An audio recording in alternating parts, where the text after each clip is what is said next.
Allah said something. Allah said something. And our children sitting in a Sunday school, in a masjid, in the house of Allah, no matter how badly you want them to believe that, they don't. They're just saying it because you want to hear it. They're just saying it because you want it. That's a crisis of faith. That's a huge crisis. We have to understand how to address that crisis. All the other problems we have for our youth, and if you want to make a list of those and have programs about those, how Facebook is a fitna, how YouTube is a fitna, how the internet is a fitna, how stepping outside of your house is a fitna, how high school is a fitna, how the mall is a fitna, how your friends are a fitna, how your car is a fitna, how your cell phone is goodness gracious, oxygen is a fitna at that point, right? The list keeps going. I am saying that list is superfluous. I'm arguing that stuff is fluff. We have to look underneath that fluff and look at what the real problem is. The real problem is a crisis of faith. We need to understand the problem.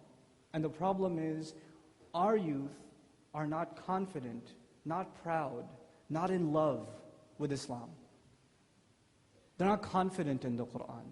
They're not confident that the Messenger of Allah sallallahu alaihi wasallam is the absolute best role model. No one deserves to be loved more. No one deserves to be followed more. No one. My third story is part of crisis of faith. I mentioned this story at the ICNA convention too. We're flying to the ICNA convention. I usually take my whole family, all 28 of them. I have 6 children. I lose count sometimes. But anyway, so we're flying together. My kids are little, so they're short, so they can't really see over the seat in the plane. So they're little. They're sitting there, and my wife and I were taller, so we can see the TV screen when it drops, right? So there's a movie playing. We don't want to see it, but it's in your face right here. And of course, alhamdulillah, we don't have headphones, so it's a silent film at that point. And it was the Justin Bieber documentary. Yeah, imagine that. Well, thankfully it was a silent film, right? So, move forward, they say. And also license plate number. I'm kidding. Okay, just move forward as much as you can. Thanks for moving. I really appreciate that. Not all at once, please, calm down. Okay. There are spaces in the front. Yeah, there's spaces in the front, please take them. Okay. So, this documentary that is playing, I'm trying to avoid looking at it. But I can't help myself. I can't help myself because they're showing this kid come and start singing his songs, and girls in the audience are crying. Like, you could tell they're just like, we love you so much, I'll die for you. And mothers bringing their daughters to concerts. And then somebody's handed a voucher that says you get to meet him backstage. You should see the family, how they're jumping up and down in joy. And in the course of that video, I was like, oh man, these people have nothing to look up to. This is all they have to look up to. They're so happy at this.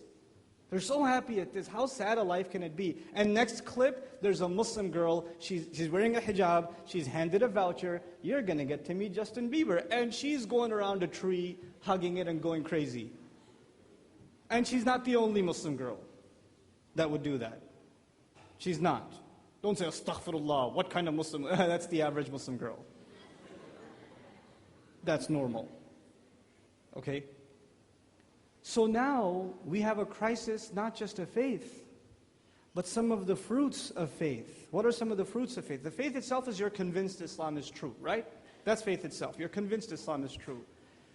But beyond that, a step above that is you take pride in it. And a consequence of that is everything that is not Islam no longer appeals to you. Everything that contradicts Islam, you don't. Not only are you not attracted to it, you feel sad for people who are.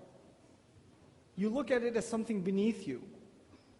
Subhanallah walhamdulillah wa la ilaha illallah. Subhanallah walhamdulillah wa la ilaha